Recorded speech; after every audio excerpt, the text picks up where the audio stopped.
to returning citizens. We were able to negotiate a deal where we got like 30 minutes on the radio, got 99 jams to talk about, Amendment 4 and other local, policies and politics. Enjoyed it, so we started doing it on Sundays as like a podcast with, at the time, Janet Michelle. She was our co-host, and she, filled that role until she moved. And then we had Carla Bristol, Carla B. She came in for a season. And then Reno was behind the scenes. He was always present because we did organizing together, so he'd come and hang out. And then the things that he was saying off camera was like, man, we might as well just have you on the show. The negative thoughts that you is thinking about right now, or any particular subject, y'all, just flip it. Turn problems into opportunities. Problems are opportunities, man. Big shout out to Charles and Breno, man. Real deal, man. We on the jump board together right now. Just being around people and clearly always talking, I just felt like at least learn something, so as you see that you're not going to shut up, you can have substance to your conversation and not just be labeled somebody who just love to talk. Really being informative, looking to give the information that isn't readily available in our community. Multiple meteorologists can look at the same data and come up with a different forecast. And so now you take those models, take that data and say, okay, based upon all of that, absolutely, you might be in between here and there, and that's my know what I'm saying speech. Most recently, after Carla B, transitioned out and went to do other things as well, Qiana, we invited Qiana. I've been working with the guys for a while outside of this, and they called me to interview. And when I came in to interview that Sunday, after the show, they was like, hey, you need to be a part of the show. And I was like, okay. I look at it almost like a band and the instruments, but it's just the instrument that we're using is our voices. My voice is already kind of squeaky. I know my voice can get squeakier. You have to have your radio voice on and have that vocal control. I talk lower when I need to calm it down. And when I'm very passionate about it, I slow it down. And because I want you to understand what I'm saying. What's good for the geese is good for the gander. So if you keep it secrets, just know that she can too. Okay, and see that's why you need it on the Tampa Bay Breakfast Club. You feel? So you gonna even things out. You know what I'm saying? I was just joking. You know what I'm saying? We just understand power, and in terms of people's attention, because it costs. People's attention costs. That's why it's called pay attention. We want to present local information right up there with, the trending topics. One thing that's a common denominator with all of us is that we're all passionate about our people. For me, what you take from me is that I'm real and I'm passionate about the growth of our people. The overall goal, I would say, is to have a more informed community. Around electoral politics, around health, around equity. It's about the mission of connecting the dots and closing the gaps, inspiring people to see what's possible, and trying to be an example. I don't know if that's a good thing or a bad thing sometime, but you do the best that you can with what you have, and you pray that others will be inspired to join in. For more info, visit cdatcenter.org/Tampa Bay Breakfast Club. Wow. Try that one first. We need each other. Wow. Wake up, everybody. Wow. Wow. That's your favorite part? We need, wake up. Everybody. We need, wake up. No more sleeping in. What they said? No backward thinking. Time for thinking ahead. Teach a new way. What? The baddest morning show in the land. This is Qiana. I am the one and only Mr. Edmund. Your masculinity coach, the intellectual gangster, your brother Donnie. And this is the Tampa Bay Breakfast Club. It is brought to you by the New Image Project, better known as See That. And we are redefining what's cool. Smart is the what? Yes. Okay. So, huh? Yeah. Okay, it's Monday. We made it back to Monday, y'all. Yes. Start your morning off right. with the Tampa Bay Breakfast Club. So I'm gonna say this, listeners, we ain't got a lot. Well, maybe on the radio, but always on the radio, right? But I'm looking at Facebook. Don't worry about Facebook. I'm just saying because I'm putting out an announcement and I'm putting out a plea, right? Rise and shine, Facebook. Yeah. So what I need is if y'all can't see me, but I didn't have coffee this morning. I brought water. I am. But if anybody loves me out there, I would appreciate some coffee. And if not, I know y'all still love me. I can't believe you put out an order for coffee live on air. This is unacceptable. First of all, when you was drinking coffee, you was right with me. You was right with me when Sierra brought us coffee to the station. You fixed your coffee and you was happy. I have reformed my ways. 12 steps off that coffee, Jabbar. Changed my ways. So here you go. Changed my ways. So what did your weekend look like, Donnie? My weekend actually was a lot of fun. It looked like a lot of preparation. I am celebrating tomorrow. I guess what Raphael Sadiq said it best, huh? Tomorrow will come, and girl, I can't wait. It's my anniversary. So my anniversary. Tomorrow I will be celebrating my 20th year anniversary. Thank you so very much. The beautiful Miss Crystal. If you know her, you know she's beautiful.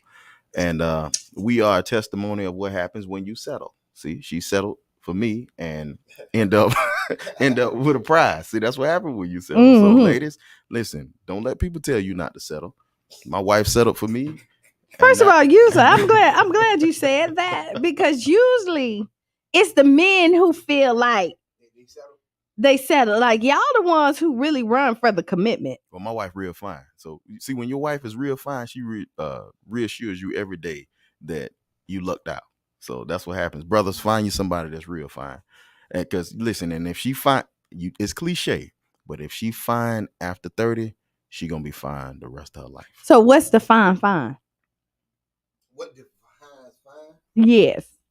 What define? That's an easy one. Okay. You ever seen the edges on a frog?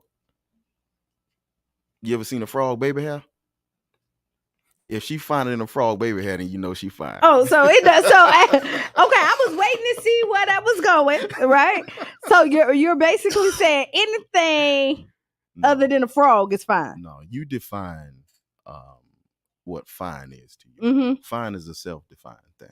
So some people might think fine is one thing. Other people might think fine is another thing. It's really there's studies done. And there's a coefficient between different ratios of what women have and what women are. But fine is what makes you feel fine. I'm gonna tell you what so women, we do all this stuff for y'all, right? Mm-mm. No. I'm finna say this. No, don't. You don't get away with that, Q. You didn't even let me finish. Yeah, because you said women do all these things for y'all.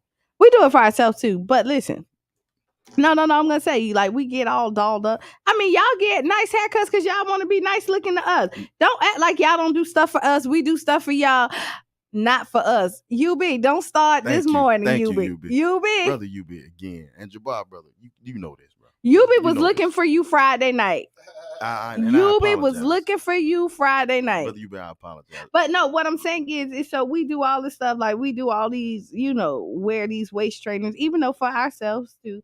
But we want to be a pleasing to the eye. Or what? Also, women wear waist trainers for men? I mean, listen. It's like society tells you that you're supposed to be this boom, boom, boom, boom. But I'm finna tell you, you see that drawing of the lady with the waist trainer?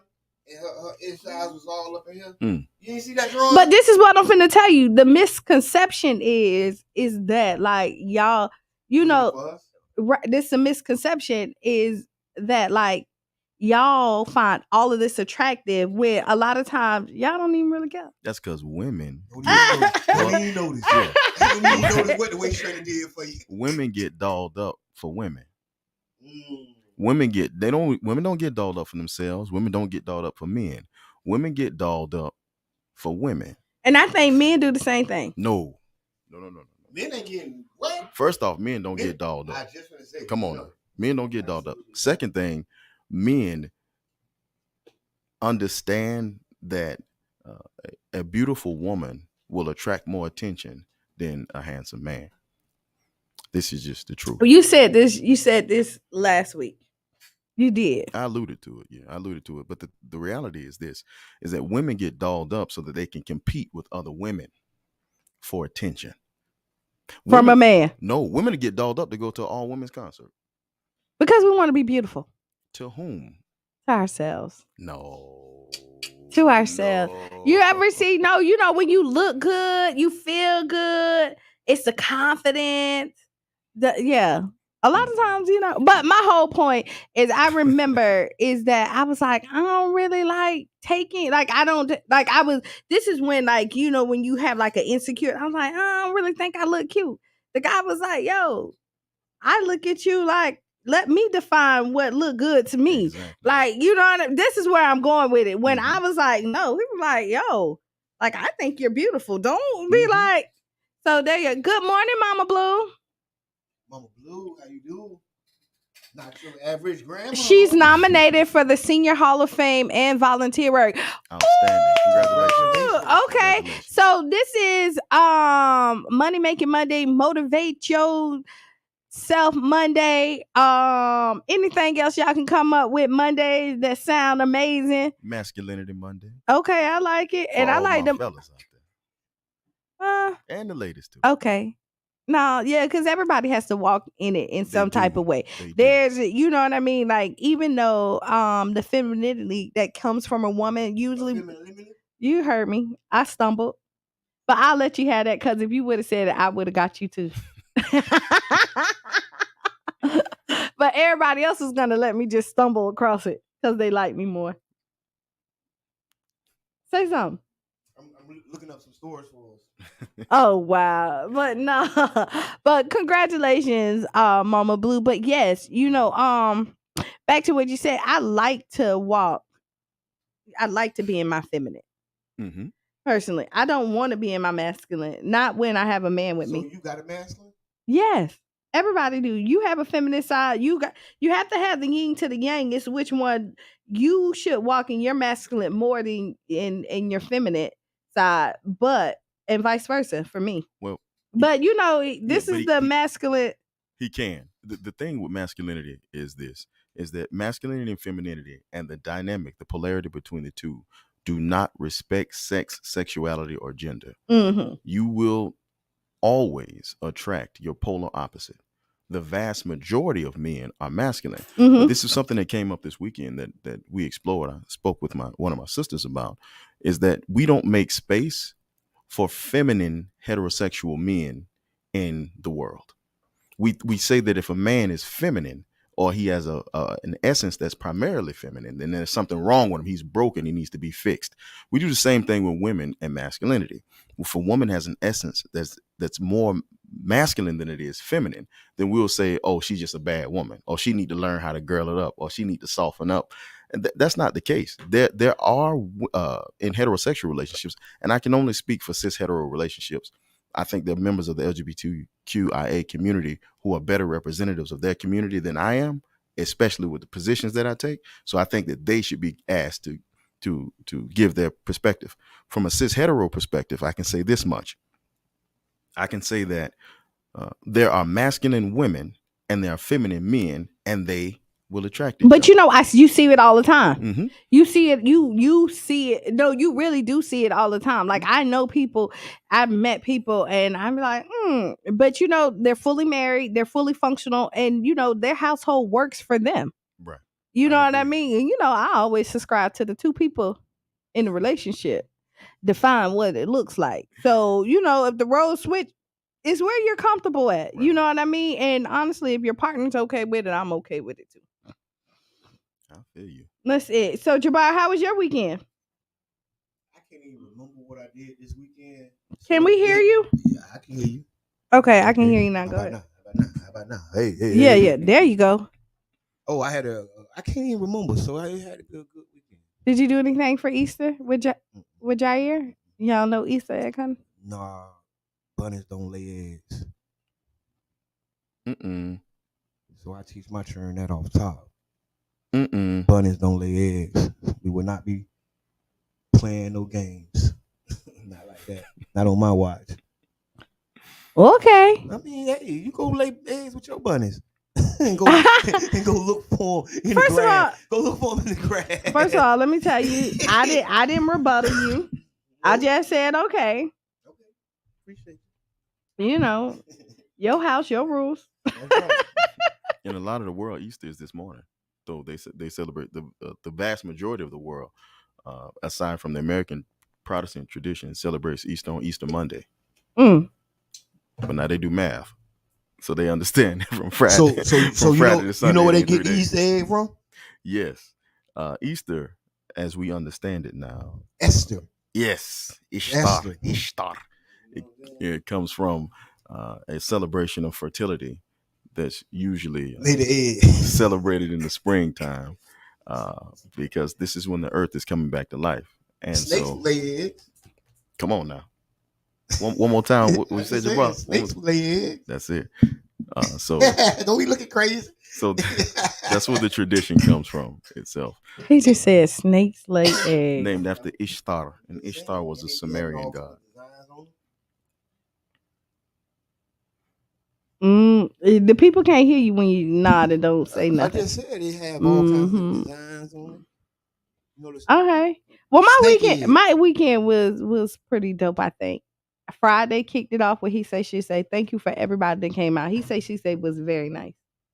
I know they ain't want to leave. Nah, they didn't want to leave. We actually went over. Yeah, no, y'all didn't. Y'all said y'all was. No, we did. We did. Lied. No, we did. But what we did was we end up having private like we just sat there and had the conversation because we went over and then we took a break and we was like, we'll continue, but people started to leave, but there was still a group of people who still wanted to continue conversation. So what we did is continue those conversations without the mic. So we did. What was the hot topic? What was the hottest topic? So in your opinion? what was the hot? Oh, you were late for the hottest topic. But we did start off with Yubi, what was the hottest topic?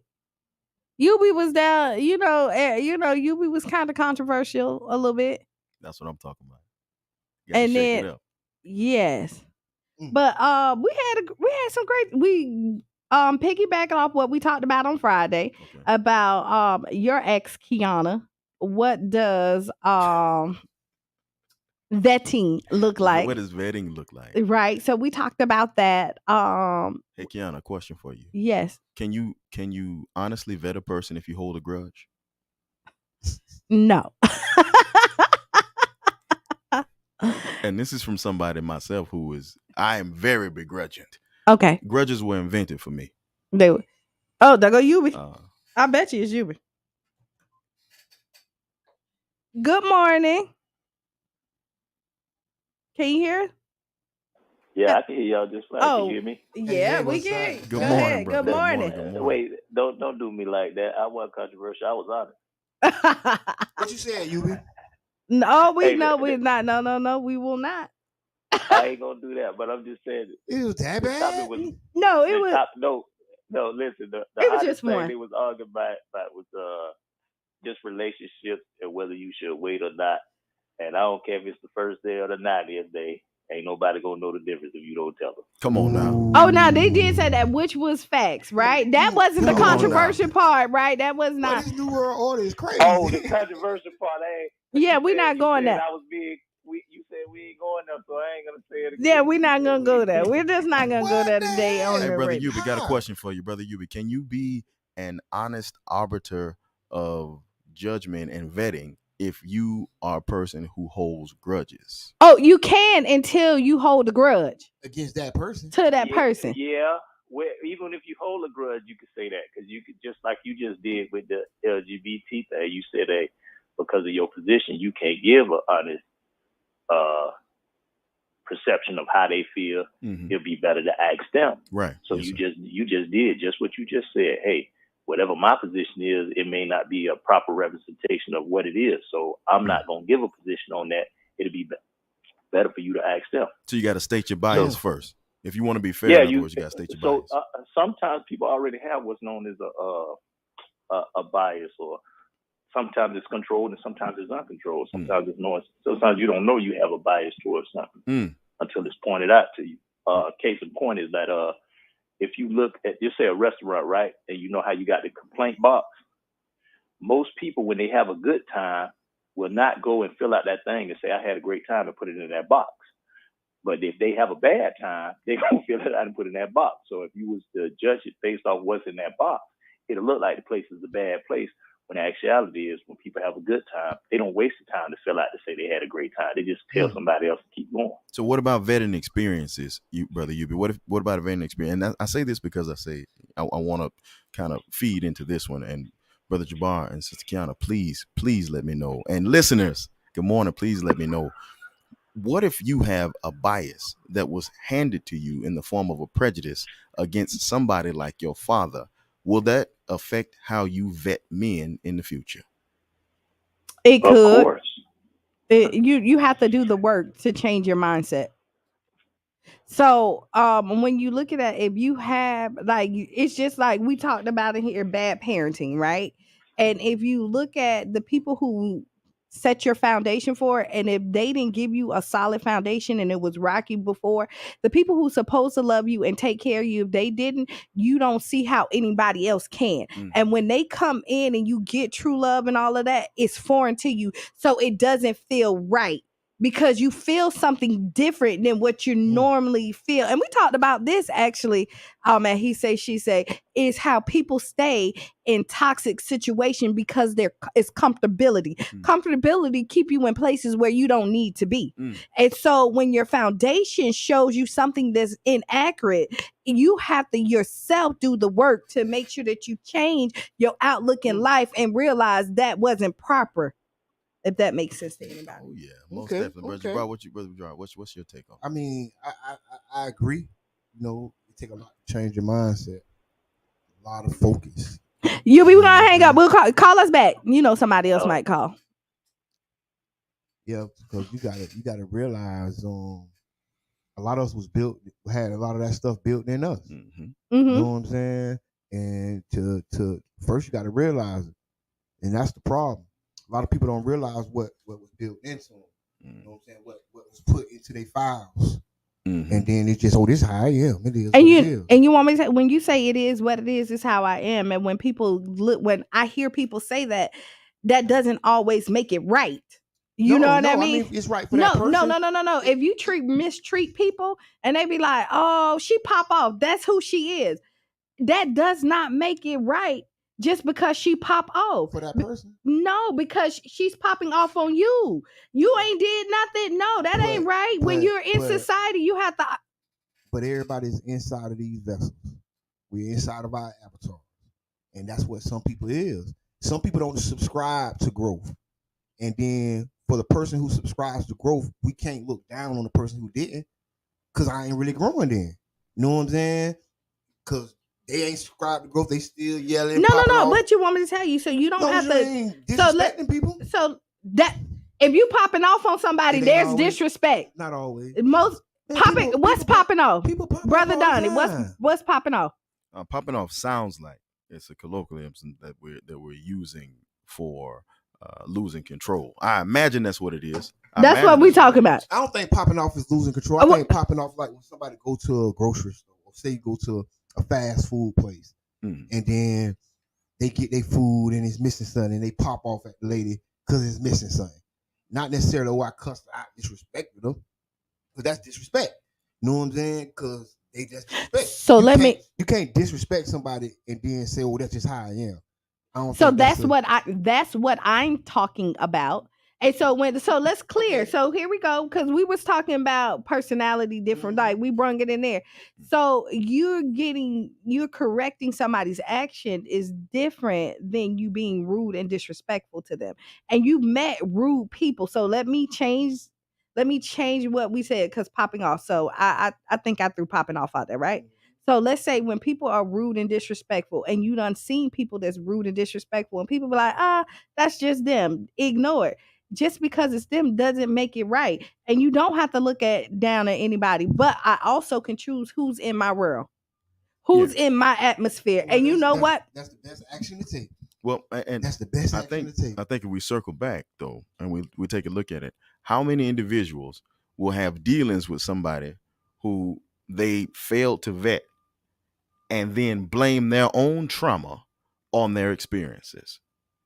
In other words, if something happened with me and I know I had traumatic experiences, I know I had a problem in making sincere and honest and objective judgment because I blamed something on an experience that happened to me in the past. If I go and talk to Jabbar, how many times would you think the average person would say, hey, Jabbar, I had this experience with Sister Qiana because I secretly have a deep-seated hatred for my mother. And that's what she represents. Or Qiana telling Jabbar, Jabbar, I didn't really like Donnie because he wore a cologne that triggered me from an experience that I had, which probably wouldn't happen because she wouldn't have that kind of experience with somebody who wore my colognes. My colognes are the best colognes. But even if I was wearing Brute, it'll probably be different. Brute and Tussie mixed together, I'm sure will probably produce a different pheromone than the stuff that I wear. Okay. Anyway, so aside from that, how often do we assess our experiences based on our own trauma? Do we say, I blew that situation, I messed that up? So I'm going to tell you this, it takes a mature person to look at I first, right? So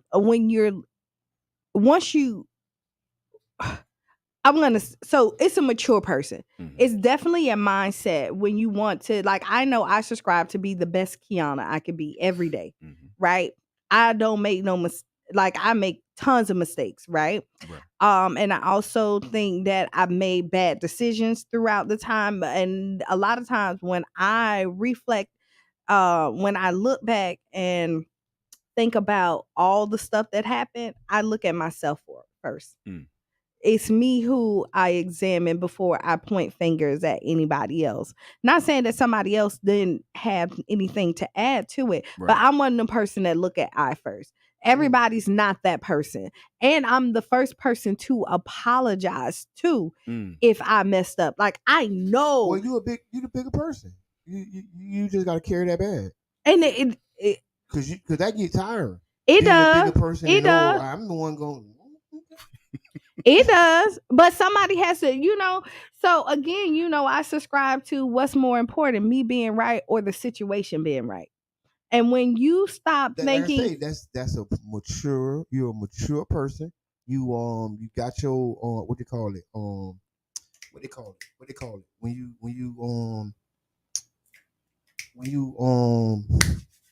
it's right here on the top of my head. But your type of person is not common, right? The average person does not be introspective and look in. You know what I'm saying? The average person ain't looking in to see, I don't like him because my daddy wore that cologne. Those are deep thoughts. And when you meet people who think that deeply, they are rare. Well, I'm going to tell you what happened is people who look. You have to know where your trauma comes from to look that deep in. Right. Who does that? I mean, like, when you look at it, a lot of people don't realize a lot of their trauma comes back from their parents or their foundation. You know what I mean? When you look, they don't. And again, this is where it all started from. It's right there. And then a lot of times you look at it and you don't want to be like, oh, you messed me up. That's your mama or your daddy. You know what I mean? Sometimes you don't want to. You ain't. But I will tell you this. You ain't got it. You ain't got even it take like deep counseling. It take a lot of stuff to come to that point. Oh, well, mom, you used to hit me when I did this. I'm talking about like real self-scanning. No, you really don't even remember until you start talking to this person. And then because when something traumatizes you and it's real, sometimes it go to that soft spot in your brain where you don't remember. Right. It affects who you is, but you don't necessarily remember the exact situation. Right. You get what I'm saying? So it'll be hard for me to go back and say, oh, damn, baby, my bad. Because my daddy used to know what I'm saying. That's you want me to tell you? That's very rare. So I'm going to tell you like something that I learned throughout life, right? And we always talk about how communication is so big. Right. When you and your partner, you and your friends or something like that, something happens and it's a trigger, right? And it made you feel some type of way. at one point when everybody can talk level-minded and not everywhere else, you need to ask, what did I say to trigger you to make you feel that emotion? What triggered that emotion from you? So then you can start to adjust and attack the problem, if that makes sense. I think I agree wholeheartedly. Okay, go ahead. The danger from a male perspective is when trauma is weaponized to try to convict a man for his perspective, his preference, and his position. For example, how often have we heard fun being made of the statement, "Who hurt you?" Well, who hurt you? As if his trauma response to something is his fault. As if he then, because he responded to the thing in a way, his victimization and his history of victimization is something that an individual wants to draw from. Because sometimes that answer is you. Sometimes when somebody says, "Well, who hurt you?" the answer is you. But it often gets leapfrogged into some sort of past trauma rather than the current trauma. Yeah, you hurt me. You did that. That was your actions. So the relationships are relationships are so complicated, right? When you look at and simple at the same time, if that makes sense. When you're looking at it, women, and because I'm a woman, I can say that most women that I've talked to, and we don't subscribe to all, we realize is how sensitive, and I don't want to offend, that a man can be about their emotions, especially when it comes to you're supposed to suck it up, buttercup. You're not supposed to show your emotions, and the vulnerability that when a man comes and say something, and we kind of hold that as a treasure a lot of times. Now you do get people who will throw it back in your face, but I will tell you this. Men are quicker to throw back what women. No, wait, listen. You can't tell me what. No, because I was gonna say. No. Wait. Because I was gonna say you are a special person because people do that all the time. What he's talking about. So what you saying is based on you. But okay. What this man is saying is how it goes. It ain't men don't get no pass. What? Yes, y'all do. You walk in the house crying to your lady, man. Come on, get out of here. No. Ooh, come on. Oh, it's a bad idea. He's soft. You think I'm gonna tell you think it is. No, that's a bad idea. That's a bad idea. That's a bad idea. Work like that. Qiana, what would happen if your dude lose a fight in front of you? I'm fighting with him, so I'm gonna say no. First of all, I'm finna wait. First, I'm finna tell you this. I'm finna tell you if my dude and listen, let me tell you this. If I'm at and my dude defending and he losing. No, not defending. Okay. He just lost a fair one. He just lost a fair one. So I'm gonna tell you, if you end up with me and you lose it ain't gonna be fair because I'm hopping in. I'm just telling you. Yeah, I told you you're special. I told you you're a special person. You are a jewel of a woman. Because let me tell you something. Brothers that are in the earshot of this broadcast, don't lose no fight in front of your woman. So she will leave. We got a couple comments. Okay, read the comments. Say we never talk about being emotional as a good thing. It's always a negative connotation, male and female. Crystal says that's where a lot of our doubt comes from too. Doubt can be traumatic. And happy anniversary. So can I make a joke real quick? Because I already know, sister wife. And let me tell you why. Okay, so I'm going to tell you. If y'all don't know what y'all don't know, Donnie used to be my personal trainer, right? And this is how rumors start. Me and Donnie working out, minding our own business. Not bothering nobody else. I'm just trying to get summertime fine. And it probably wasn't summertime fine. I was probably trying to get fall time fine because I probably had already missed the summertime, right? I ain't even gonna lie. But don't do this. Somebody came to Donnie and was like, I seen you and your wife out there working out. Now, mind you, I'm short and chocolate. Donnie's wife is tall and pineapple. Okay. I'm just gonna say. Okay, I'm gonna say this. I'm dark. Red Snack Shack pineapple shake too. Like I'm short and dark. Now I don't know what they thought. Right? And this is just somebody being nosy, right? So after that, I became the sister wife because we was like, you know what? People will start rumors any day for no reason. The funny thing is, it don't help that I support and believe in polygyny. That don't help. When that hit, everybody was like, "Yeah, Qiana's sister wife." I officially. Oh, that's what sister wives is. If one man is married to more, that's sister wife. Yeah. But we thought this was funny, and they laughing. They talking about pineapple. It was hilarious. We thought it was funny though. So yeah, just an insider. All right. So listen, this first half an hour, the first hour was amazing. We have to take a break. We have like 3 minutes before we have to leave. What y'all want? Are we continuing that same conversation? We can. I would. When we moving on? Like, I don't know. What our listeners want to hear? What y'all want to hear? Y'all let us know. Put something in the chat. Money making Mondays. Let's talk about money. Oh, okay. So money making Mondays. So at the top of the hour, we do have somebody calling in, and they're going to be talking about the Black Business Expo. Hold on. Wait. Let me get it right because I don't want to mess up. It's a Black Business Gala, right? Yeah, it is a Black Business Gala. I cannot speak this morning. Bring us some coffee, y'all. Somebody bring some coffee down. Please do. And she'll be calling in at the top of the hour. And then today we drop a great event that's happening for the kids, Sing, Dance, and Paint. Tickets will go on sale today. I'm so excited about it. So this is the kid version of the Sing, Puff, and Paint. So parents, bring your kids out. It's $20 for your kids to come out. They're going to be singing. We're going to get up there and do their favorite TikTok dance. We got a DJ coming out. There's going to be treats. And they get to paint pictures. And if you want to paint with them, yeah, you can too. Every child has to have an adult.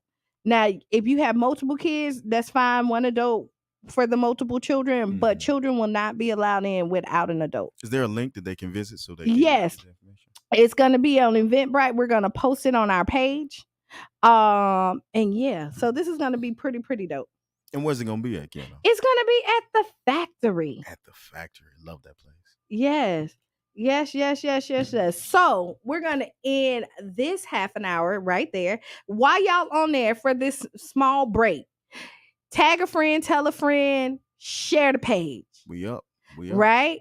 We up. No more sleeping in bed. This is Monday. So whatever you didn't get done last week, you can get it done this week. That's right. Right? If you pushed it off, put it back on the schedule this week. Get it done. Also send the stars. We're still doing a marathon. We're still fundraising for the radio station. We can't do what we do without y'all. So please donate. You know, the Tampa Bay Breakfast Club goal is 2,000.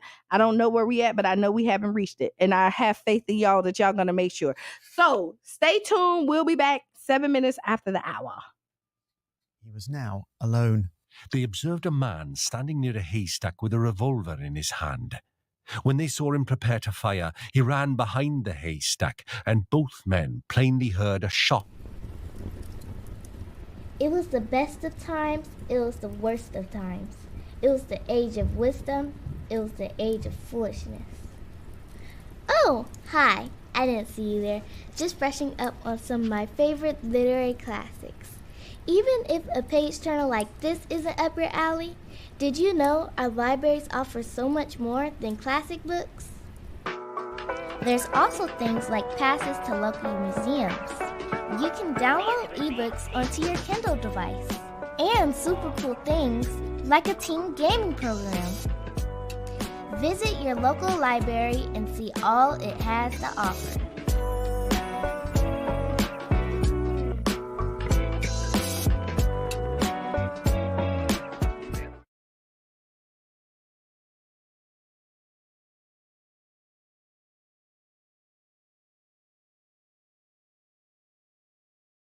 An ocean, but there was no trace of a crew. The girls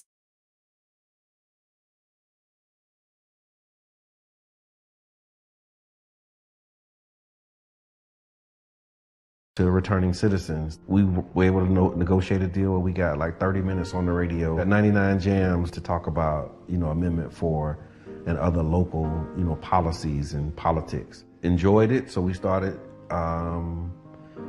doing it on Sundays as like a podcast with, at the time, Janet Michelle. She was our co-host, and she, filled that role until she moved. And then we had Carla Bristol, Carla B. She came in for a season.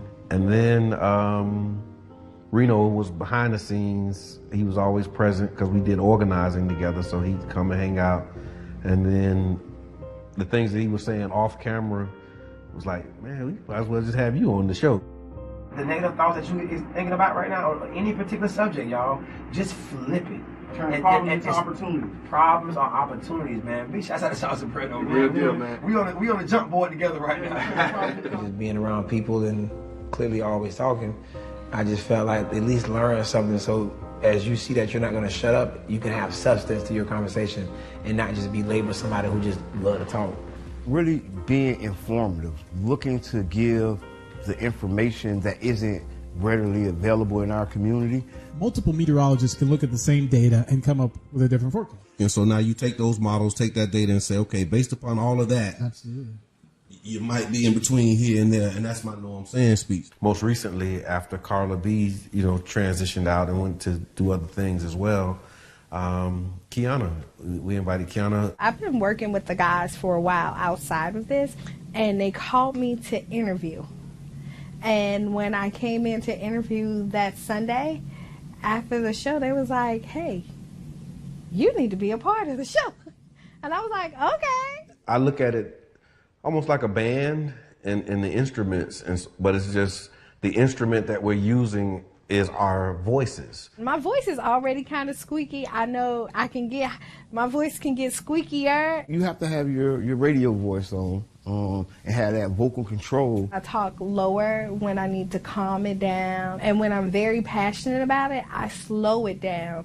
And because I want you to understand what I'm saying. What's good for the geese is good for the gander. So if you keep it secrets, just know that she can too. Okay, hey, see, that's why Qiana, that's why you need it on the Tampa Bay Breakfast Club. You feel? So you gonna even things out. You know what I'm saying? I was just joking. You know what I'm saying? It was joking. We just understand power, and in terms of people's attention, because it costs. People's attention costs. That's why it's called pay attention. We want to present local information right up there with, the trending topics. One thing that's a common denominator with all of us is that we're all passionate about our people. For me, what you take from me is that I'm real and I'm passionate about the growth of our people. The overall goal, I would say, is to have a more informed community. Around electoral politics, around health, around equity. It's about the mission of connecting the dots and closing the gaps, inspiring people to see what's possible, and trying to be an example. I don't know if that's a good thing or a bad thing sometimes, but you do the best that you can with what you have, and you pray that others will be inspired to join in. For more info, visit cdatcenter.org/Tampa Bay Breakfast Club. Violate international humanitarian law and mount to a war crime. China conducted 3 days of live-fire military drills around Taiwan involving dozens of Chinese warplanes and 11 naval vessels, including an aircraft carrier. China launched the war games as Taiwanese President Tsai Ing-wen wrapped up a visit to the U.S., where she met with House Speaker Kevin McCarthy and other lawmakers. On Friday, President Tsai Ing-wen defended her trip, which Beijing called a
officials are meeting with Houthi leaders for peace talks mediated by Oman in hopes of finding a path to end the brutal war that's driven Yemen to a humanitarian catastrophe. The UN expressed hope the renewed momentum towards ending the conflict, including the recent resumption of ties between Saudi Arabia and Iran, could finally lead to a sustainable peace deal. This is Chief Houthi negotiator Mohammed Abdul Salam speaking from the airport in Sana'a on Saturday as the Omani delegation arrived in the Yemeni capital. Our just demands are stopping the aggression completely, lifting the blockade completely, paying the salaries of all Yemeni employees from oil and gas revenues for all Yemeni employees, as well as the exit of foreign forces from Yemen, compensations and reconstruction. Iranian authorities say they're installing surveillance cameras in public spaces in order to identify and bring to justice women who are not wearing the mandatory hijab. This is Iran's chief of police. With the use of advanced technology and equipment, if a person is identified, she will be warned, then that person will be introduced to the judicial system with the documents to deal with the issue. This comes just over 6 months after the death of Mahsa Amini while in custody of the so-called morality police, which spurred a nationwide revolt. A growing number of Iranian women are choosing to go unveiled outside their homes despite the risks of arrests and violent crackdown on dissent. Iranian police also warned businesses, including shops and restaurants, they could be shut down if they violate the hijab law. Back in the United States and Tennessee, the Nashville Metropolitan Council could reinstate Democratic State Representative Justin Jones as early as today after he was expelled by the Republican-led state legislature last week, alongside fellow State Representative Justin Pearson of Memphis for leading a protest against gun violence on the chamber floor. The Board of Commissioners for Shelby County is scheduled to hold a special meeting Wednesday to consider reappointing Justin Pearson to his position. The reappointments would be temporary, but both lawmakers could run in special election to reclaim their seats. On Sunday, Pearson spoke at an Eastern service in Memphis. They convinced themselves that this would be the end because we wouldn't see past the veil of their faux democracy and understand it for what it truly is, which is a mobocracy ruled by the rules of white supremacy and patriarchy. On Friday, Vice President Kamala Harris traveled to Nashville, where she met with the expelled lawmakers and praised their courage in standing up for their constituents. In New Jersey, unions representing 9,000 faculty and academic staff have gone on strike at Rutgers University's 3 main campuses in New Brunswick, Newark, and Camden. They're demanding increased pay and better job security, especially for poorly paid graduate workers and adjunct faculty. It's the first strike by educators in Rutgers' 257-year history. And here in New York, family and community members are demanding justice for Raul de la Cruz, a 42-year-old man from the Bronx who was critically injured in late March by New York police officers who shot him 6 times. De la Cruz was experiencing a mental health crisis when his father called 311 for help. The call was routed to a 911 operator who dispatched police who did not speak Spanish. The officers began firing at De la Cruz within seconds of arriving, claiming he had a knife. De la Cruz was taken to the hospital where he remained unconscious for days, is now slowly recovering. His supporters rallied outside the Bronx police precinct Friday. This is De la Cruz's 9-year-old cousin, Juliana Fuentes, confronting police officers. You abusers, really, you abusers. You really abusers. Why you want to still kill? We are back. We are back. We are back. We are back. This is Qiana. This is the one and only Mr. Edmund. Your masculinity coach, the intellectual gangster, Brother Donnie. And this is the Tampa Bay Breakfast Club. All day long. Right. The baddest. Wake up, and get down, get on it. Breakfast Club morning show in the Bay. Yes, it is. So, yes, it's Motivating Monday, right? It is Money Making Monday, right? Because we want all the money to come to us. So if you're listening to me right now, and if you hear the tones in my voice, and if you smile, you're going to get a surprise somewhere. I don't know what it's going to be, but you're going to get a surprise. Especially if you smile. Yes. So get on up, wake on up and smile, y'all. Right. I'm not going to tell you you're going to have money. But I hope you do. And if you do, because I put it out there, think of me as your agent. I need 10%. You definitely will get a break. Everybody's going to get a break. Everybody in life will get a break. The thing that determines the outcome is what you do with your break. You will get it. Yes. It's your perception. Your coming. Perception is your reality, right? So I'm going to tell you, I was talking to the kids and we were talking about what does success look like, right? And how I explained it to the children is that if you have a goal and you got up, and even if the outcome wasn't what you thought it should be, you were still successful because you attempted and you put together and tried to accomplish your goal. When you accomplish your goal, you didn't get the desired results. But if that's not my definition of success, that's not success. Explain that to us. Yes, bro. please Because do. if my definition of success is doing it and not trying to do it. No, you did it. It's just you didn't get the results that you wanted. So Some people are very, very, very fine-tuned and particular about their goals and their aspirations. So halfway don't get it for some people. Some people it is. Oh, I tried my best. I feel good. You know what I'm saying? That's some people. But then there's a group of people out there that there's nothing short of greatness. Other than that, they ain't even with it. So let me say this. You don't know no people like that? I do know. I know No, you do. I know. So I will tell you is that I like to operate in excellence, right? But I also know that I'm not always gonna hit the mark. Yes, But I'm not self-defined. right. So I'm gonna tell you I'm not. But if I put the event together and I pulled it off, it was successful because I did accomplish the event. I mightn't got the desired results, but I still accomplished the event. You know what I mean? And so hold on one second, caller. Oh, go ahead, caller. Good morning. Hello. Yes, good morning. Good morning, caller. Good morning. Good morning. Hi. Introduce yourself, caller. My name is Joyce Jackson. Hi, and, Joyce. Hi, how are you? We are wonderful here. Okay, Miss Joyce, can you tell the people why you're calling?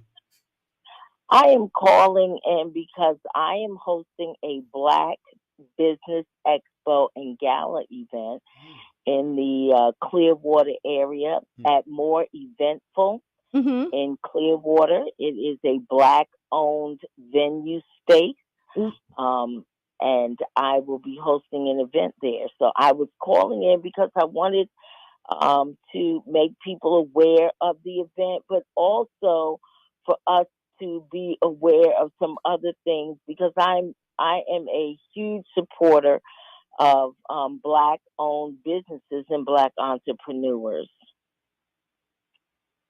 Wow.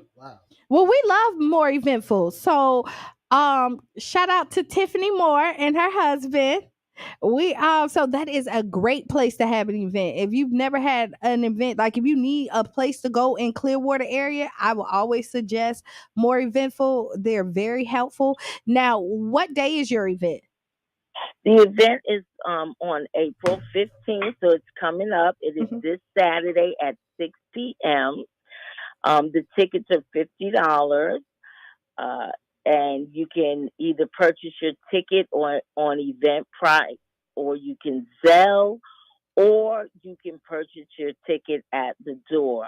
There's going to be food. There's going to be speakers. We have a young lady. She owns a publishing company, Black owner. It's called Busy Bee Publishing, and she's a book writer and a publisher. And she's going to be at the event. Chase Bank, Black Business, Community Banking, they're going to be at the event. They're going to be sharing their resources with Black businesses to help us. They are have launched a program the last few years during COVID, actually, to bring more inclusion and diversity to the banking system to kind of level the playing field for Black-owned businesses or Black entrepreneurs to get financing for their visions. Outstanding. I bank with Chase too. Well, they do a lot. They're going to be at the event. There are going to be several businesses there. There's going to be food. We'll have some wine. We'll have some music. But I think that we need to celebrate Black businesses, but we also need to be made aware that these Black businesses even exist.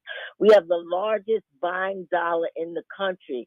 In 2021, $1.3 trillion was spent by the Black community, yet our community feels the most disparity financially. Why is that? Because we are not spending our money inside our own community. I looked up some information, and it said that we only keep our buying dollar in the community 6 hours. So our money is only dispersed amongst our Black community 6 hours, where the Asians, theirs stays within their community 30 days. The Hispanics, their money stays in their community 21 days. The Jews, 29 days. And the Black community only spends their money inside or support of Black businesses 6 hours. You know what? I listen to those stats, and I'm not saying they're not wrong, but I spend my dollars, Black dollars, right? And every Black business I go to, I see a whole bunch of Black people there. Well, that there's no doubt that we are spending. I'm spending my money right now with Black-owned businesses, but it's not enough of us doing it to make a difference in our community, and that's the problem.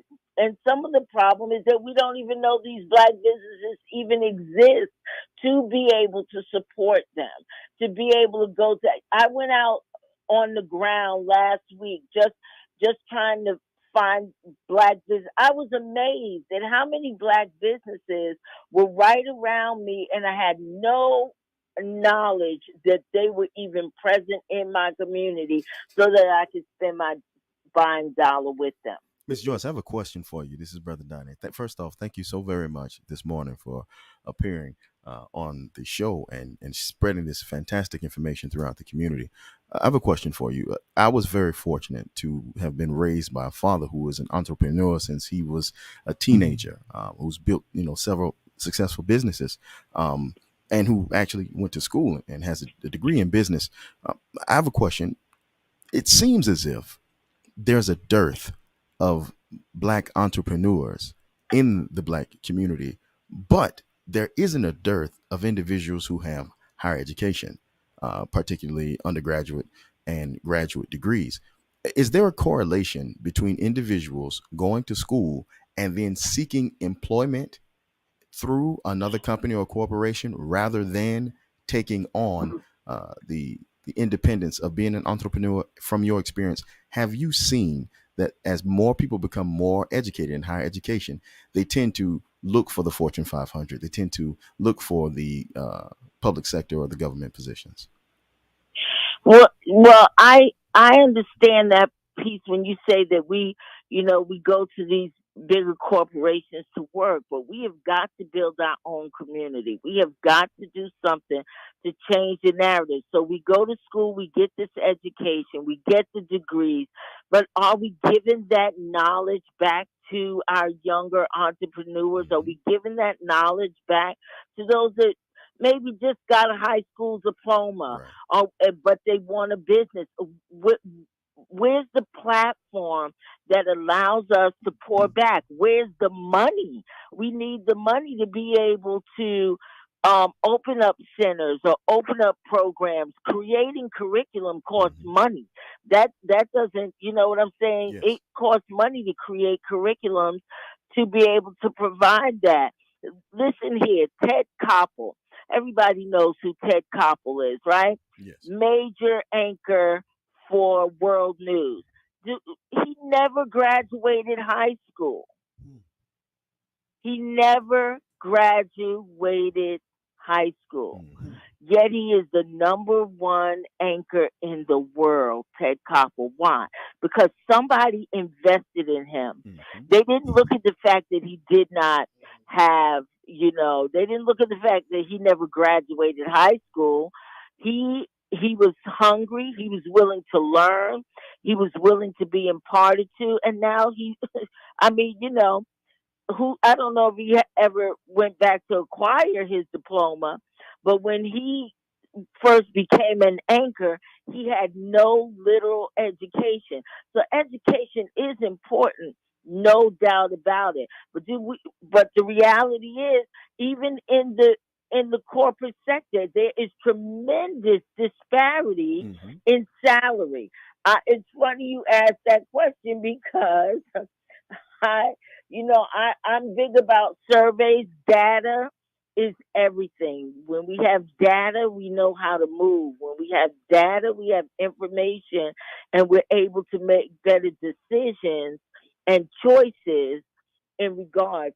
So when I was looking up the gap in salaries is ridiculous.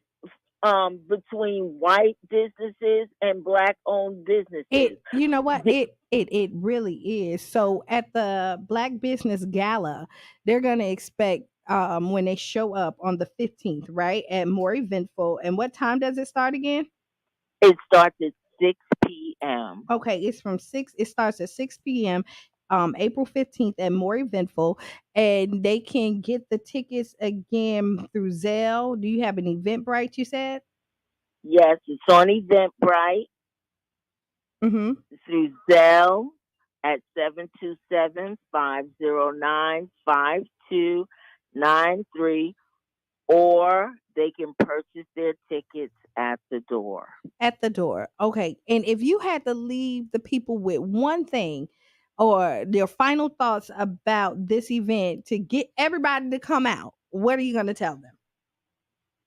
I'm going to tell them that it is going to be a night that will empower them, inspire them, and educate them so that they could be better business owners, understand where the resources are, and be able to move together in the community so that we can support each other's dreams, visions, and aspirations. That is what I would leave. Wow. Because that is the point. This is going to be a great event. I know it is. We're going to talk about it all week because it's this weekend. So everybody come out, show out, dress up because it's a black gala. So that means you wear your finest. Yeah. Put on the Sunday's best, as they used to say. And make sure you at More Eventful at 6 p.m. Yes. Get the information, especially with new black businesses who need the information, because a lot of businesses don't know how to get the capital. They know how to start a business, but usually black business, what I see is that they make themselves an employee of their business and don't make it a business that runs without them successfully. They become a slave to their business. And we want to teach people how to have a business and then be the owner and not just the employee. All right. That's right. Ms. Joyce. Thank you for calling. Go ahead. Ms. Joyce, before you leave, would you encourage all of the people in the business community to see the Tampa Bay Breakfast Club as the asset that it is to the community and reach in and donate so that we can hit our goals that we are aspiring, because we have to grow and we need people like your voice on more often. I'm glad you said that. This is so true. And just everything that you talked about is exactly what's happening here at this station. We are bringing resources. We are a ball of knowledge. We invite anybody who's doing anything in the community. Let us know. We pop up. We show out. If you need somebody to come and do live advertisement, the Tampa Bay Breakfast Club will be your go-to spot, your go-to, because we will come up and show out for you. We are mobile. All right. Just yes. That's right. And we do need to support the radio station. Again, a black owned business. A black owned business. And it's in our community, and we need to support exactly what you all are doing with our dollars and with our cents. Absolutely. Thank you for calling this morning and waking up this early to be with us. Well, it has been a pleasure. Thank you for having me. You all have a blessed and favorable day. You do the same. All right. Bye-bye. Bye-bye. Sounds like a good event. Yes, it does. Tommy from Rugrats. It's the shades. It's the glasses. It's the glasses that do it. But yes. So we are back. Welcome back. Welcome back. Welcome back. Money Motivation Monday. Yes. So you, Donnie, you do a lot of stuff too. I do a lot of stuff. And you do a lot of stuff. And they say that we have to have 6 streams of income to be successful. Did they say that? I think first. Go ahead, brother. 7, and I think it's million. Oh, 7 streams of income to become a millionaire? Or be a trust fund, baby. Then you can be born into a millionaire. Ooh, I want to be a trust fund, baby. Is it too late for me to find somebody to give me a trust fund? Give it to yourself. Other than me giving it to myself. People cannot hear your head. Growing up with a father who is an educator and being exposed very early to the idea of do for self, I learned that Black people in particular, again, I use Black as space holder, but American Africans, Black people in particular, were deprived, and this came from the Honorable Elijah Muhammad. He said, Black man has been deprived of 3 essential sciences: the science of business, the science of war, and the science of sex. So I think if we look at business, we were so poorly educated. Those of us who went to public school, I can't account for private school because I didn't go. But those of us who went to public school, we were so poorly educated when it came down to the science of business. We took economics because we had to take it to graduate, right? But how many of us know what the word economics means from its Greek etymology? We don't. Vast majority of us don't. And since it's out of sight, it's out of mind. Economics comes from 2 Greek words, oinko and nomiko. Oinko means home, like house where you live, and nomiko means management. So economics is house training. Economics is everything that we have. So we'll see money, but we don't know how money works. Brother Jabbar was talking about the petrodollar.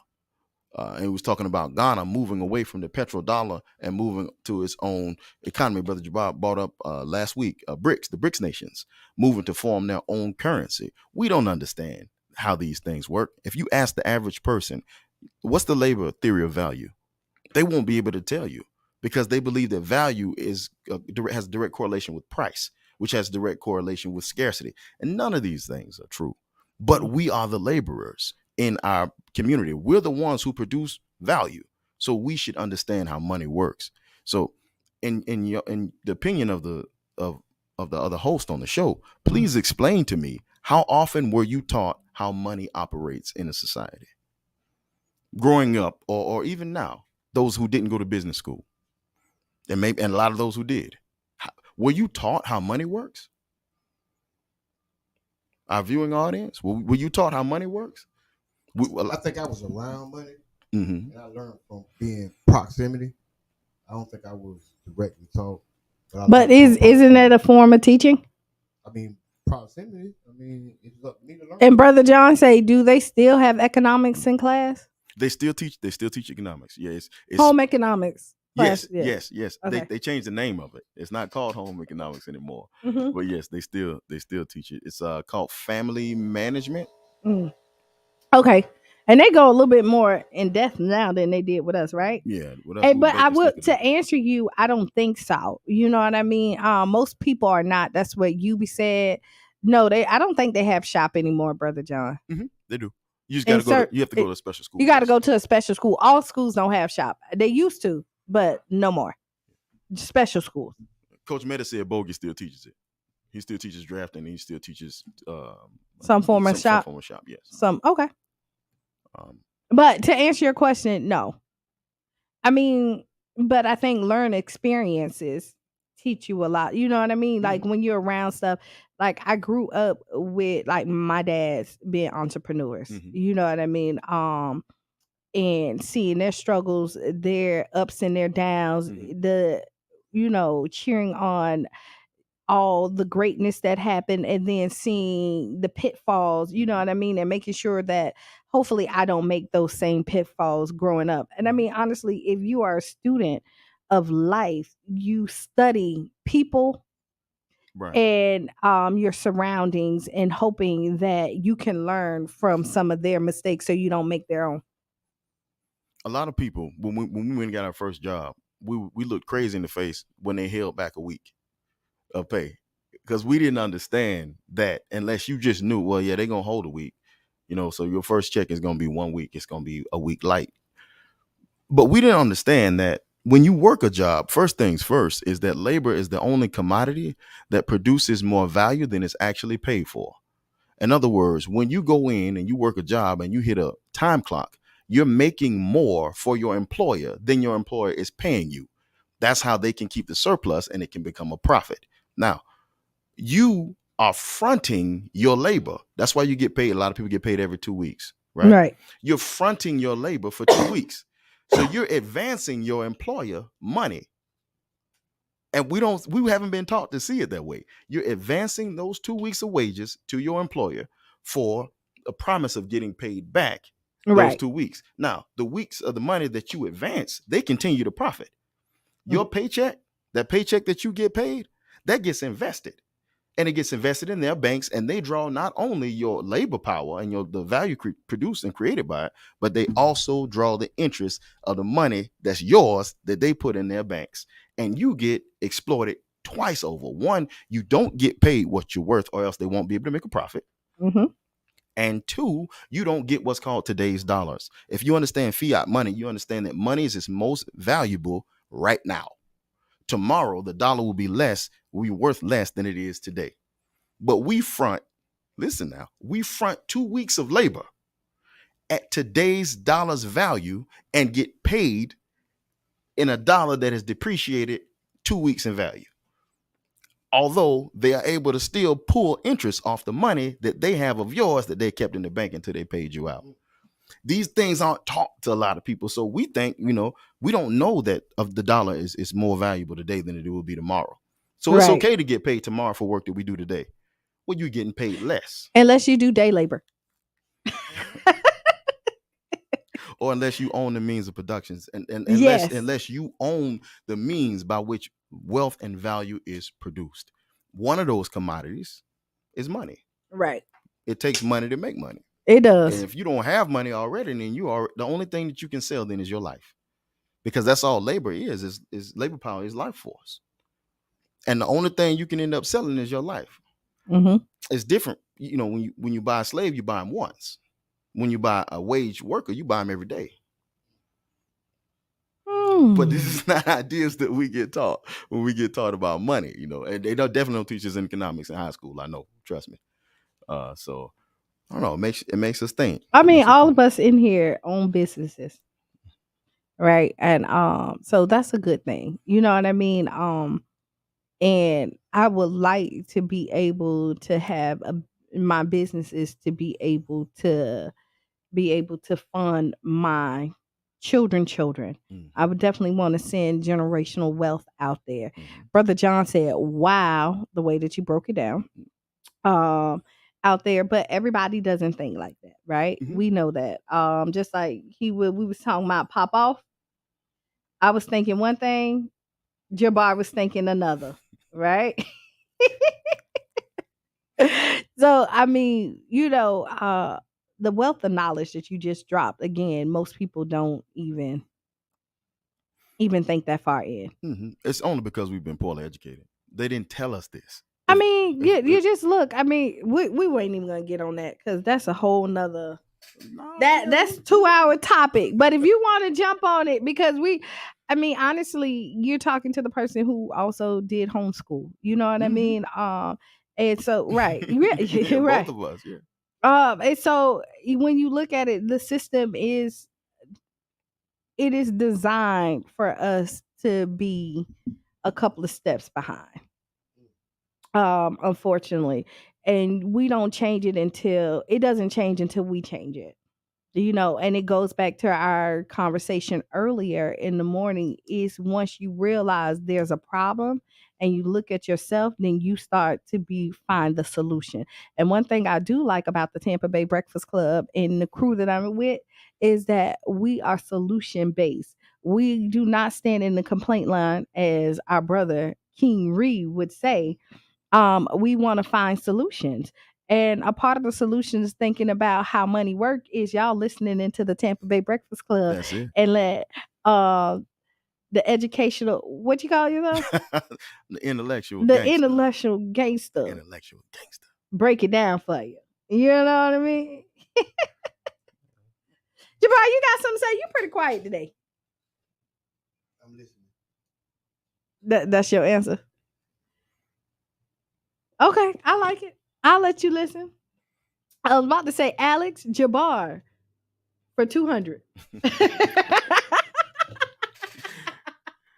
The conversations that I had between a father and a son are amazing. And that's why that relationship is so vital. I know the conversations I've had with my father have been life-changing. We were laughing the other day. He was speaking to a person, and the man was saying, Don, what backs up the dollar? It used to be gold. It used to be silver. Now, what is it? So my father took him the long way home, like he does. But when the Europeans came to the New World, they brought a lot of things with them. Mm-hmm. They brought a lot of diseases. I was just about to say that. They brought a lot of pestilence. They brought a lot of animals, but they didn't bring any land. They did it. They didn't. No, you can't find a ship that had land on it from Europe, from Spain, Portugal, from England, from Holland, from France. They didn't bring land with them. So that means that the land that they acquired, they stole. They took. They didn't. If you ain't bring it, and you okay. If you didn't bring it, and you got it. Yeah, it was something. So that's just like if you go in somebody's house and you see some money on the floor, you didn't bring that money. Or some chicken on the stove. You stole it. If you, because see, you'll come to my house or you'll get in my car and you might see $1 here, maybe $5 there. If you did not bring it and you leave with it, you have not stolen. You are a thief. Thievery. You know what? And we do not sign up for thievery, right? The basis then of their wealth acquisition of land, labor, and resources started with land. Because without land, you can't use labor. And without land, you can't get resources. So if we understand that they have a financial system, an economic system that's based on land, labor, and resources, we have to first ask, how does land produce wealth? How does land produce wealth? Yes. We talk about the black dollar, but if you ain't getting it from all my hustlers know, if you ain't getting it from the ground, you're just a worker. It don't matter where you are in distribution. If you ain't getting it from the ground, you're a worker. Because you working on what somebody else then got from the ground. Wait, Shayna say, but I found it though. No, it was never lost. Let me tell you, if you get in my car, I can tell you where every almost nook and cranny. If you come in my house, because I'm one of the people that do, but it was never lost. Right? So we do have an Ask Qiana. You're gonna like this Ask Qiana. Okay. Yeah, this is all you every day, all day. Now I'm nervous. Don't be nervous because you brung it up. Like Friday too, kind of. So now it's gonna be out there, and so we're gonna throw it out there. Jabbar needs your help with this one. Go ahead, throw the Ask Qiana out there. Ask Qiana, do you believe in polygamy and why? Or why not? Right? So, all right, here you go. I understand the concept. And I can see how it can be beneficial to our community, right? But I also believe that the two people that's in a relationship defines the relationship, right? I also do believe that before you get another spouse, you have to make sure that you can take care of the spouse that you do have. You cannot go out there and think just because you can have multiple women that polygamy is for you, because I mean if you don't even have to be nice looking, all you got to do is be black and women will fall for you, right? At any race, black men are wanted, not just by the police. Okay. You see it all the time. White women, Spanish women, they see a black man come in and I see it all the time. Y'all can dispute me later on that, but I'm a bad person to ask, though, Q. I'm just telling because you agree. But no, so here we go. I see the concept, right? I'm not sure if it's for me. I will say this, I'm not signing up for it, but I do understand the concept. And I'm saying if you love it, rock with it, but I will stand by this is that before you add another spouse to your household, you have to be able to run the one that you have. You can't run two households if you never ran one. Does it apply to women as well? In other words, before a man would decide to marry another woman, does the woman have to make sure that she can take care of everything that the man needs as well? That's why you bringing another woman in. So there is an acknowledgement, or at least there's a belief that the one wife is not complete in some sort of way. Well, I mean, honestly, I talked to somebody who's in this ram, right? In the polygamy ram of it. And this person broke it down for me is that they believe now men or women, nobody can ever give you 100% of what you need. And that if your spouse, again, because we say opposites do attract, right? If you like to go out to concerts and your spouse does not, right? You miss out on things that you like because of your spouse, right? And this person told me is that they want to stay with their spouse. That is their person. But they also don't want to do the stuff they spouse do. And they wish that they could get their spouse somebody else so that they can enjoy life and do that. And the things that they like to do that their spouse don't, they have somebody else they can do it. You know what I mean? Because they know that they feel that not one person can ever give you everything you need. Now that was how they broke it down to me. I'm in my own perspective on polygyny, because I don't necessarily believe in polygamy. I don't think polyandry is something that'll be helpful for a society where women outnumber men. I think that'll still deprive women of the opportunity to be with a man. But in polygyny, I believe, and this is what I live by, is that if a man fathers a child with a woman, then that woman should become, if both of them consent, that woman should become his wife. Now, if he fathers a child with more than one woman, then those women that he fathered with should all be that man's wife. Because every child, in my own perspective, deserves the right to have two parents who are married to one another. Every child deserves that right to have two parents that are married to one another. Now, what has happened, particularly with black folks, because monogamy was never designed to work anyway, but what has happened, particularly in the black community, is that we have polygyny by other names. So if a man takes care of the children that he has with a woman, and therefore also takes care of that woman, then that's a polygynous relationship. Believe it or not, that counts as polygyny as well. So what you're saying is if your child's father y'all not together, still takes care of the children. Mm-hmm. And you. And me. Mm-hmm. Then he deserves to have rights as far as he deserves to be able to have you as his wife and his sexual partner. I don't know. He's doing everything that a husband would do, minus the accepted sex. Because it's a lot of brothers out here who are still having sex with their children's mothers. Because they've taken on the role of a husband of that woman. They take care of her. They take care of the children. But they're in a relationship, right? They may be in another relationship, yes. No, they're in a relationship with the mother of the child, right? Or you just saying they cheating? No. See, I don't. So like if they moved on. So basically, so I'm just trying to paint a picture. Well, let me give you the caveat. I don't believe in cheating. I don't think it's real. I don't. When you look up the definition of cheat, it means to gain an advantage by some devious method or deceit. Having sex with someone who you are not in a relationship with, what's the advantage that's being gained?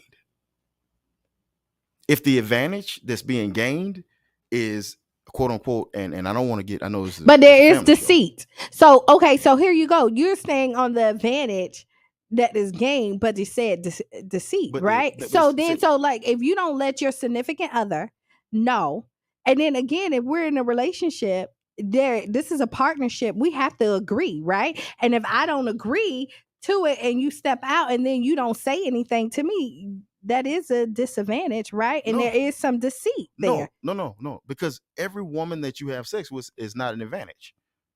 The vast majority of women that you have a sexual relationship with, that ain't necessarily a win.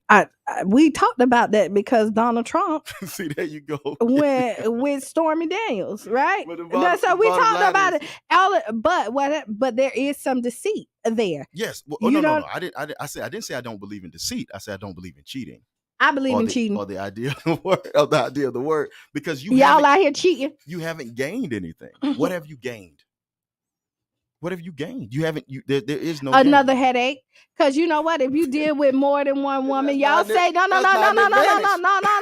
You say what did you gain? That's not an advantage. But it don't matter because y'all say we hard to deal with. So yeah, you gain another headache, right? That's a disadvantage. No, but hey, so you didn't vet properly. So now, just because you decided to do Stormy and it wasn't worth the storm, right? And now you're not, because you didn't see any value in it. Now you say it wasn't cheating. But if you saw value in it and it brought something to the table, then it would be cheating. If there's an advantage, what I'm telling you is that there is, for men, to say that the advantage is an experience is very hard to prove, because that's not an experience that you can't have outside of any kind of relationship with a woman. Mm-hmm. So I say that I don't believe that cheating is real. I don't think cheating is a thing, because I don't believe that men gain an advantage when they have relationships outside of the quote unquote boundaries of the relationship. And so I don't think that they're cheating. No, I think that if a man takes care of a woman, if he takes care of their children, then that man has certain rights that woman should abide by, and that woman should coalesce to. And I think that those rights include sex.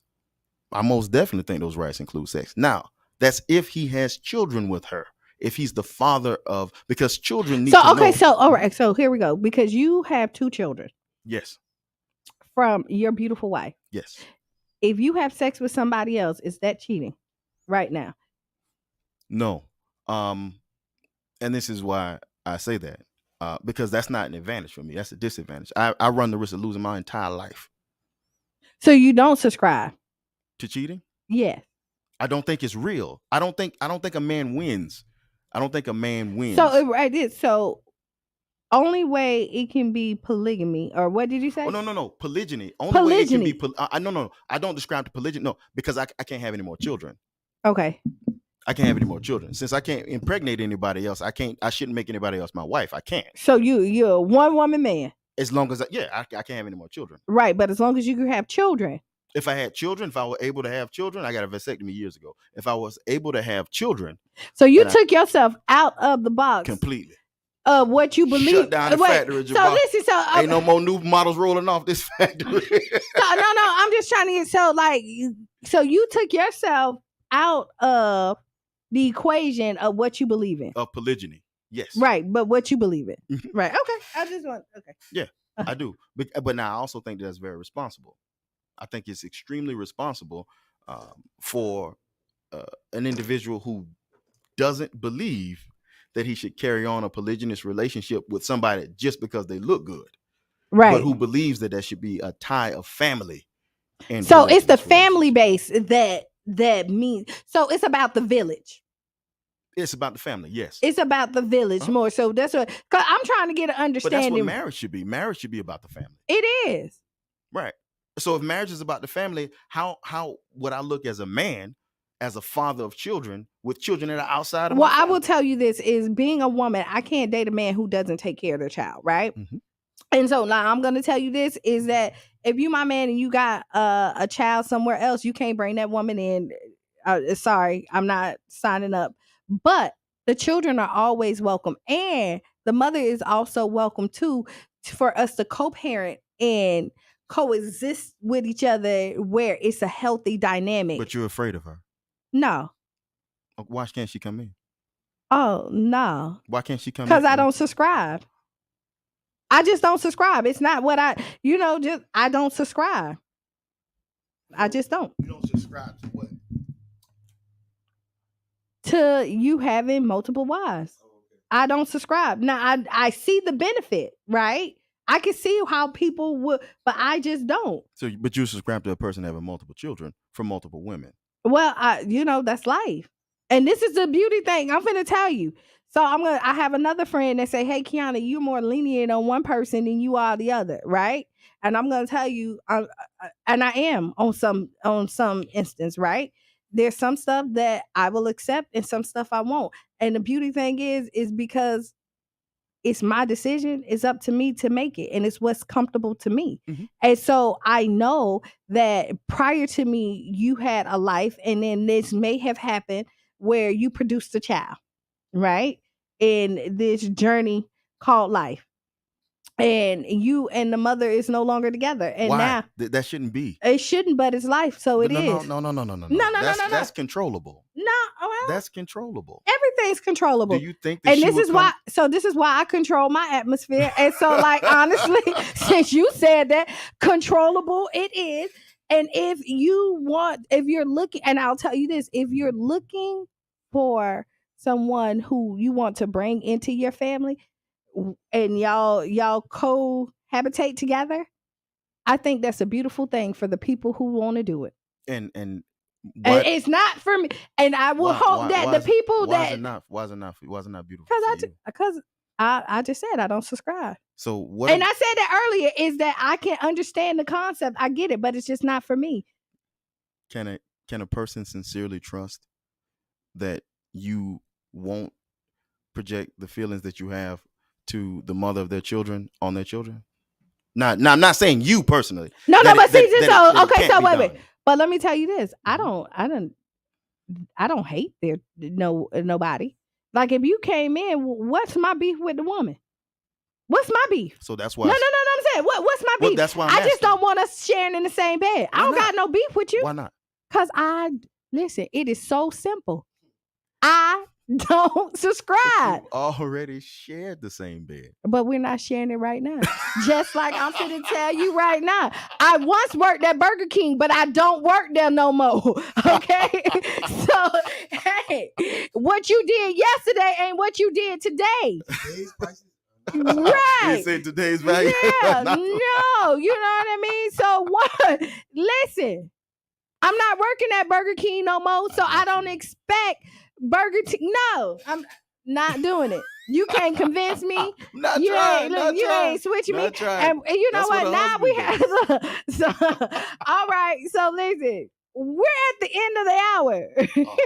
It is Monday. All right. Podcast tonight, 8:00. The Davises. If you look always dope, chime in there. Big. And Shayna says she does not subscribe. Thank you, Shayna, for having my back. Say that again. I can't hear. One more I time. do not subscribe, right? Be looking. 31 Grand is always a good place to go to, right? Another Black business in our community. On the 17th, they are starting a tournament, Family Feud. And I'm going to be one of the teams. My team is called the Mops because we're going to mop day. You got it. I'm going to mollywop everybody. Okay. Also, Saturday, not only is the Black Gala, the Black Business Gala going to be at more eventful. If you have your children, take them out to the hair show at the factory. These kids have worked really hard to go ahead and put on this amazing show for y'all. You're gonna see, and I think the youngest is 4, they said, and then it goes up to like 15 or something like that, right? So yes, go. Final thoughts. Expand your gangster. Yeah, Don't keep thinking on the same level that you were thinking on years ago. I think that's what you were saying too a few seconds ago. Mm-hmm. So take your gangster and expand it. Stop being a worker. Get it from the ground. Jabbar. Mr. Edmond, sorry. Thank you. I appreciate that. Thank y'all for joining us. Catch up with us later this week, Wednesday, Friday, and Sundays on Power Plug Radio. Yes. Okay. Be the change you want to be or see. Right? All the above. You can't go wrong either way. Write down those 5 things. Challenge yourself to go to a Black business every day this week. Put your dollars back into our community. Like I told the caller, I never go to a Black business and don't see other Black people there. Let's do more and more and more. So yes, this is Qiana. I am the one and only Mr. Edmond. The intellectual gangster, your masculinity coach, Brother Donnie. And this has been the Tampa Bay Breakfast Club, and we're out. Oh, put me on your team. Okay, I think I got spaces too, Shayna.